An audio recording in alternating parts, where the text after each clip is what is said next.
मैले चाहिँ एउटा यस्तो वेबसाइट बनाउँछु जहाँ चाहिँ तपाईँले चाहिँ ब्याकग्राउन्ड रिमुभ गर्नुहुन्छ मजाले आफ्नो कुनै पनि चिजको। जस्तै यो क्याटको पेटको उस गर्दाखेरि चाहिँ मैले यहाँ चाहिँ अपलोडमा थिचेर यहाँ चाहिँ अपलोड हुँदैछ।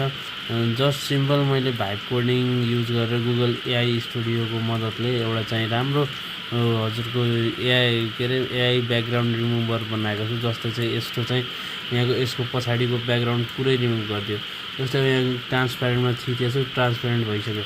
अनि कलरमा थिचेर गर्ने हो भने कलर चाहिँ ट्याक्क पछाडिको कुन कलरमा राख्ने, ग्रिन, ब्ल्याक, येल्लो, कालो जस्तोमा राख्नुहुन्छ। अनि त्यसपछि तपाईँले चाहिँ कुनै पनि अफिसको मुड या अरू कुनै ठाउँमा जस्तो पछाडिको ब्याकग्राउन्ड पनि चेन्ज गर्न सक्नुहुन्छ, त्यो पनि चेन्ज हुन्छ।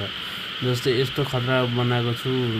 यदि तपाईँलाई कसरी बनाएको हो भन्ने चाहनुहुन्छ भने कमेन्टमा हाउ लेखिदिनु, म चाहिँ यसको फुल भिडियो बनाएर लिएर आउँछु। हस्, धन्यवाद।